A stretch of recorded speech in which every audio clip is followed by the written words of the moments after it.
مدرسه ورته جوړه کړي، مکتب ته یې واستوئ، نجونې والکان ټول واستوئ. سهار په خپل کلي کې ډاکټر لري، انجینر به لري، اقتصاد پوه به لري، خبریال به لري، بیا به د ټولې سیمې د ټولو خلکو مشکل حل وي. زما او ستاسو هېڅ فرق نشته، فقط موږ تعلیم کړی وي، نن ستاسو غږ رسوو.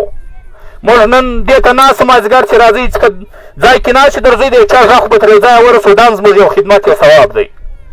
نو هم که تاسو غواړئ چې د راتلونکي دپاره په افغانستان کې سوله وي، امن وي، سیال ژوند وي، روغتون ولرئ، سړک ولرئ، ښه کورونه ولرئ، ښه هوسا ژوند ولرئ، د هغې یوازینۍ لاره همدغه ده چې دغه جهالت ختم کړو، دا بېسوادي ختمه کړو او خپل بچیان ښوونځیو ته واستوو. تاسو ته چې هر د مؤسسې والا راځي، هر د دولت نماینده راځي، هر کس د کومک په نوم راځي، هر تجار راځي، اولنۍ غوښتنه دا ورڅخه وکړئ چې موږ د خپلو بچیانو دپاره مکتب خامخا غواړو، موږ ښوونځی غواړو، موږ مدرسه غواړو، موږ محلي ټولګۍ غواړو، موږ کتاب و قلم غواړو. دا زموږ حق دی، موږ یې خامخا غواړو. اولنۍ حق هم د دغه دپاره وغواړئ.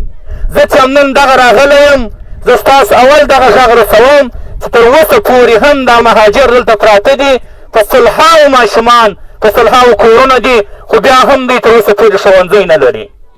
دا چې تاسو ښوونځی نه لرئ، محلي ټولګۍ نشته، مدرسه نشته، ماشومان هم بې سرنوشته دي، بې مکتبه دي، په دې د ټولو غاړو بندې دي، په دې د ټولو غاړې بندې دي.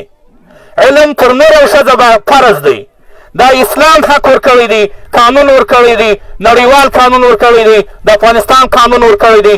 کله چې موږ اسلامي انساني دا حق لرو چې زده کړې وکړو، نر او ښځه یې وکړي، نجلۍ او هلک یې وکړي، نو بیا ولې موږ محروم یو؟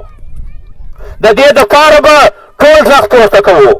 اول غږ به دا پورته کوو چې موږ د ماشومانو دپاره باید خامخا دلته ژر ښوونځی جوړه سي، یا محلي ټولګۍ جوړ سي، یا مدرسه جوړه سي، تر څو چې دوی خپل انساني حق ترلاسه کړي.